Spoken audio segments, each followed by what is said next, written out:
Hey there, whiskey lovers. Welcome to another episode of Whiskey with Isla, and today we have something really special for you. I'm so excited to do this video, and I'm really excited to get into this whiskey because for the first time, something awesome happened.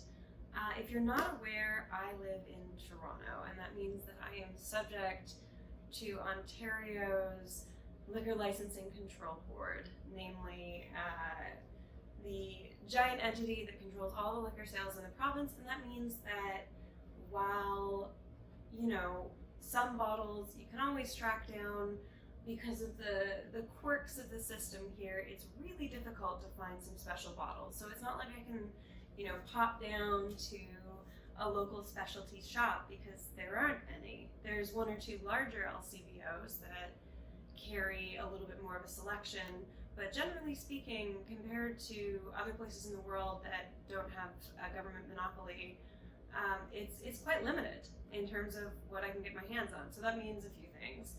It means that I always appreciate people who send me things, and I do everything in my power to pick up what I can when I'm traveling. Unfortunately, during COVID, travel isn't exactly a possibility.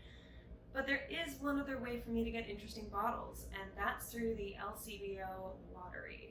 So whenever the LCBO brings in something new and fun and interesting, but they don't have a whole lot of it, or it's something really special, or something that would be in extremely high demand, they do a lottery. So things like Pappy, lottery. Some of the much older whiskeys, lottery. And what happens is you put your name in, and you are allocated a whiskey if you're lucky. At which point you have the opportunity to buy it. And the whiskeys that they have in there, they range from, the odd $30 one all the way up to $40,000 bottles, which obviously I'm not putting in for anytime soon. But I have put in for a few bottles in the past, and recently, for the first time, I finally got allocated something, and it's one that I'm really looking forward to because I'm not just a huge peat head. I also love salty whiskey, and for me, Glen Scotia is one of the underrated salty whiskeys that you can get your hands on. And so far in Ontario, I'd only been able to really get my hands on two bottles, the 15 and the Victoriana. Well, now I've got the 25. Yay! So I'm going to do a first for Whiskey with Isla, and that is a little unboxing. So this is how it shows up when you go to pick it up. Once you've been allocated your whiskey, and let's break this sucker out, preferably without actually breaking it. So it's a lovely case, as you can see, all Vanna White. Ooh, fancy, more expensive than I should have bothered to put in for, but here we are. And let's open this sucker up. Okay, I'm so excited. Oh, that is gorgeous. So I love here too, it's got a little bit of information about the region of Scotland that Glen Scotia is from, and I wanted to give you guys a little background on it as well, because it's one that I feel like is less appreciated than, say, Isla or Speyside, and that's Campbeltown. So Campbeltown was at one point calling itself the whiskey capital of the world. That was in the 1800s, when that one small town in a coastal part of Scotland, sort of to the southwest,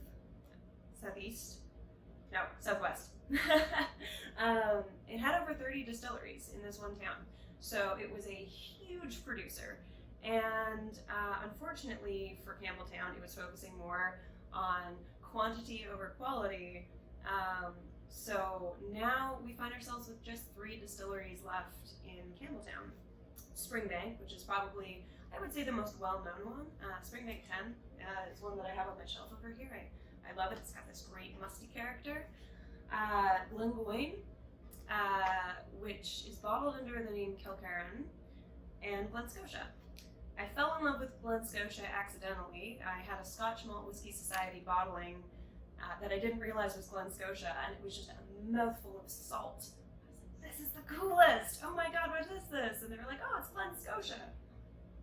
and my little love affair with the distillery went from there. They don't put out a huge run. It's tricky to track down sometimes, but whenever I have a chance to grab a dram from them, I tend to give it a go.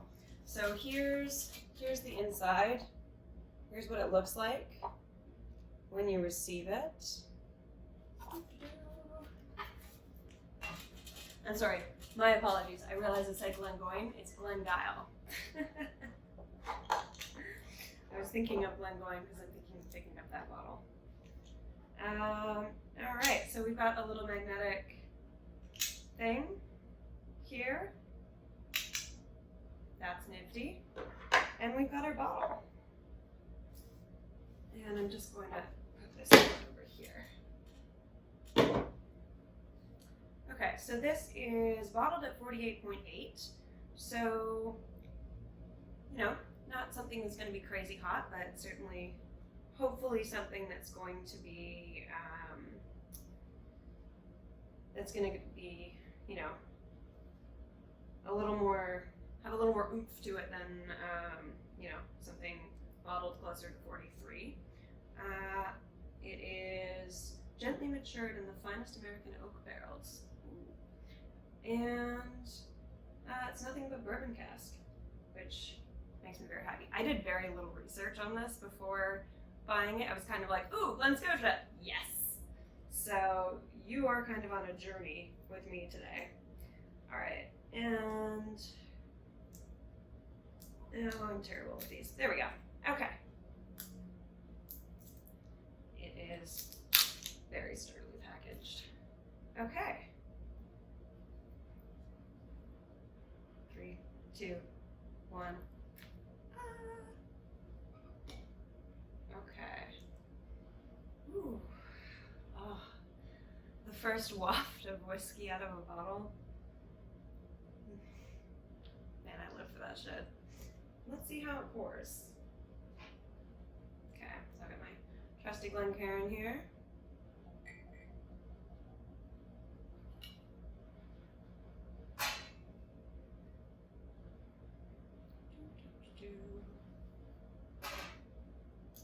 Now generally I want to sit and let this open up a bit, but it's a bit tricky to do unless you guys, you know, want to play tic-tac-toe with me for the next 20 minutes or, I don't know, watch my cat run around. So we're going to kind of drink this straight out of the bottle, which I'm going to tell you right now is probably going to influence the flavors. Generally speaking, I would want to let this hang out in the glass for a little while before taking a taste, but I'm just so excited. I want to dive in there. So let's see what we've got in here.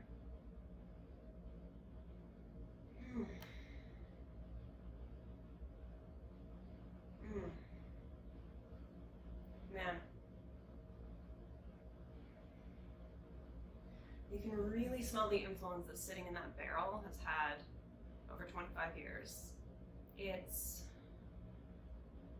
got this sweet, earthy or musty quality to it that I really like in whiskey. And there's this backbone. As I'm inhaling, it's like there's these little prickles of sea air on my tongue.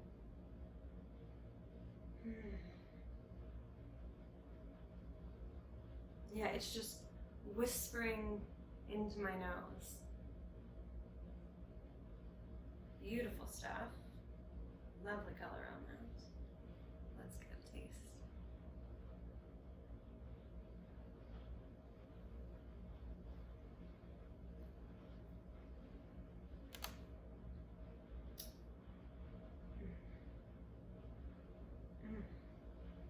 That is evolving. Wow. Right off the bat, oranges, but not the flesh, like orange peel or like a flamed orange peel in a cocktail. You know, the notes of the aerosolized oils. They're just spreading across my tongue.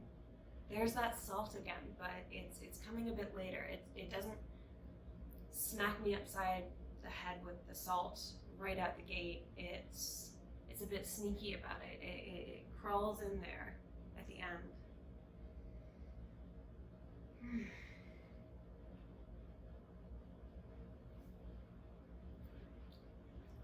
It's much fruitier than my 15. It's all of these bittersweet notes mixing together and linked with that sea breeze that just blows in from the back of your palate as I'm speaking and inhaling. I really hope that sticks around once this opens up a little bit. On the end, as I'm letting it saturate my palate, soft vanilla for sure. Candied ginger, I think. This one, there's these Australian ginger gummies that I don't know if it's a combination of the little bit of heat that this guy is packing or I don't know, just what's actually gonna stick around while this opens up. But yeah, it's like candied ginger gummy flavor. It's like eating a pack of those things. I forget what they're called. I only ever get them in Australia, but they're so good. And it's a very raw, natural ginger flavor, so it keeps a little bit of that almost bitter quality that ginger can have, but in a good way. Finish is still going, but it's a soft fade out. So this isn't something that's just swamping my palate and just saturating every inch of my mouth. This is subtle. This is zesty, and the whole experience from start to finish is permeated with that sea air. And Campbeltown is a coastal town, so that's definitely to be expected. It's why I hanker for it. It's why I love Isla whiskeys, because anything aged by the sea is going to get that salty quality to it that for me is just such a delight in whiskey. One more sip and ooh. As it's sitting a little bit, I'm starting to get even some stickier notes in the nose.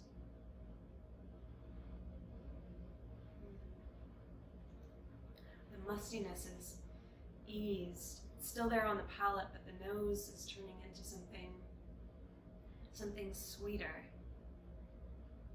And that beautiful lingering salt. I'm really glad that I picked this one out. If I had to give it a rating, I won't. You know my videos, you know I don't rate things. But if I had to describe the experience of drinking this whiskey, I would say that this is like going for a walk by the seashore, probably right after right after low tide, where you're getting a little bit of that musty experience in the air, and walking along, enjoying the briny smell in the air, and just demolishing a bag of those weird Australian ginger gummy bears. Oh, wow. I have to say, I'm very impressed with how much of a punch it packs too. After 25 years in a cask, that's got some heat. Well, thank you so much for joining me for another episode of Whiskey with Isla and my very first unboxing. It has been a genuine pleasure getting to talk about one of my favorite and, in my opinion, underrated distilleries. As always, the more scandalous version of this will be up at onlyisla.com. And until next time, thank you for tuning in.